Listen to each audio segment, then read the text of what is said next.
It was December 1944. The trees of the Ardennes stood like skeletal silhouettes beneath a sky heavy with snow. The wind was sharp and cold, slicing through the forest and pushing flakes sideways across the frozen ground. Inside a camouflage M10 Wolverine tank destroyer, buried under a net of branches and ice, Private First Class Ray Thompson peered through a fogged periscope. His breath came in shallow bursts. His gloved hands trembled, not from fear, but from the bitter cold that seeped into every inch of metal and bone. Just 800 yards away, a German armored column moved through the woods, 12 tanks in total, mostly Panzer IVs, with a single Tiger to one leading the way. Behind them rolled half-tracks packed with infantry and fuel trucks bringing up the rear. They were heading toward a critical crossroad near Bastogne, a road that, if captured, would choke off supplies and reinforcements to the 101st Airborne Division. Thompson had no orders, no permission to fire. His job was to observe and report. But what he saw through that scope told him one thing. If he didn't act, the Americans trapped in Bastogne would be cut off completely. So he made a decision. Without orders, without permission, Ray Thompson pulled the trigger. And in doing so, he rewrote the rules of engagement. 3 days earlier, inside a drafty farmhouse near the Belgian front, Thompson sat hunched over a cold metal desk as his commanding officer briefed the crew of the 702nd Tank Destroyer Battalion. "No one fires without confirmation from command," the officer said flatly. "I don't care what you see. I don't care how close they are. We do not give away our position unless ordered." The men nodded. But beneath that silence was unease. Everyone knew the Germans were moving, fast. Outside, the Battle of the Bulge was beginning. On December 16th, under cover of snow and fog, Hitler had launched his last great offensive on the Western Front, Operation Watch on the Rhine. Over 200,000 German troops, more than 1,000 tanks, and total surprise. The American lines buckled. Some units disappeared overnight. Friendly positions shifted by the hour. Confusion spread faster than gunfire. Commanders feared that one wrong move, one mistaken target, could mean friendly fire or total exposure. And so the rule was simple: wait for orders. For Thompson and his crew, that meant observation duty. They were dug in near a forest road outside the town of Noville, the northern approach to Bastogne. From the ridge, they had clear sight of the valley below, but no permission to shoot. Thompson spent days scanning the terrain, logging every tank track, every movement.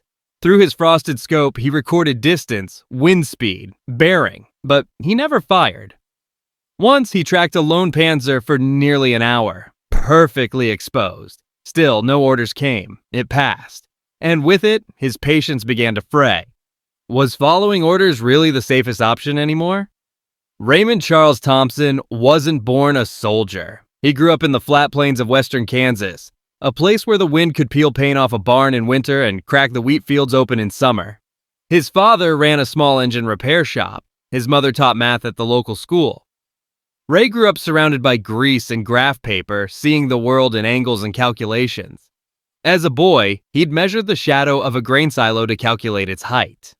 When other kids built slingshots, Ray was building pulley systems, testing precision, testing limits.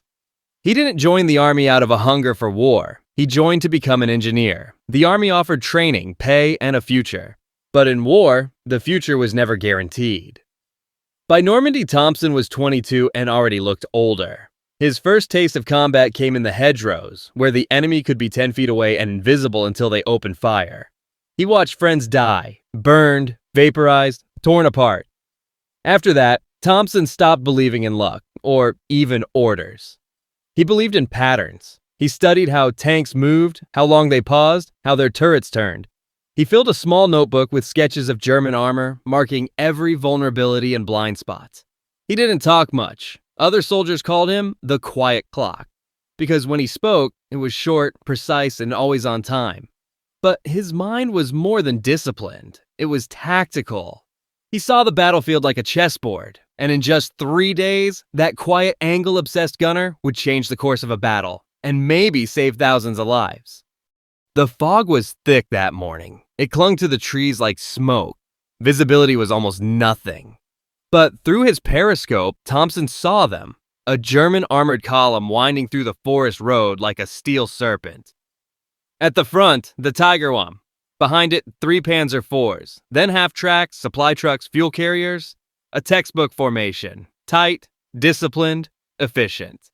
But the road they were on was narrow, hemmed in by steep banks and dense trees. No room to maneuver, no room to retreat. To Thompson, it wasn't just a road, it was a trap.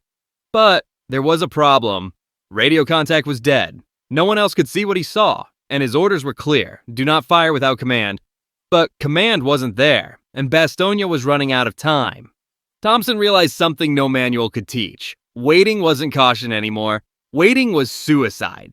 So he took a breath, adjusted his aim, and fired. The first shell tore through the forest with a roar. It didn't hit the lead tank. It hit the third. The explosion ripped the Panzer apart, blocking the road instantly. Before the echo even faded, Thompson shifted position, 5 yards left, and fired again. The second shell hit the 6th vehicle, a half-track full of infantry. It erupted in flames, bodies hurled into the trees. Then he targeted the 8th, a fuel truck. The blast that followed was apocalyptic. Flames shot skyward, smoke filled the woods, and chaos consumed the German formation. Every shot was deliberate. The 3rd, 6th, and 8th vehicles. Not random, surgical. By cutting those positions, Thompson had turned the German column into a coffin, trapped front and back, blind and burning. The Tiger tried to reverse but couldn't move. The road was blocked by wreckage and fire. Machine gunners panicked, firing blindly into the trees, convinced they were under attack by an entire American ambush. But there was no ambush. There was no unit. There was just Ray Thompson. He kept firing, moving between shots, using the terrain like a ghost. Each position angled perfectly to confuse enemy gunners. Each blast louder than the last. To the Germans, it sounded like artillery. To the Americans, it would later sound like legend. When it was over, the forest was silent again. Dozens of German vehicles smoldered in the snow. Bodies lay frozen where they fell. And the road to Bastogne remained in American hands. When German survivors were later captured, their testimonies didn't match. Some said there were 6 enemy guns, others said 8. One swore it was an entire artillery battery, but there had been only one M10 Wolverine, and one man who decided not to wait for orders. American officers couldn't believe it either. They called it reckless, disobedient, suicidal. But the evidence spoke louder than the rules. An entire German armored column destroyed by a gunner who was supposed to be silent. In the German records, the incident was later given a name, Die Geister Battery, the Ghost Battery. For 2 days, Thompson expected to be court-martialed. He filed his report in silence, ready to face punishment for breaking the rules. But when the officers at headquarters reviewed the results, no one spoke, no one reprimanded him, and no one ever mentioned it again. Ray Thompson didn't get a medal. His name never made the papers. But in the snow-covered forests of the Ardennes, he'd done something few soldiers ever could. He'd proven that sometimes victory doesn't belong to those who wait for orders. It belongs to those who know when to break them. Because in the chaos of war, one act of disobedience can save an army.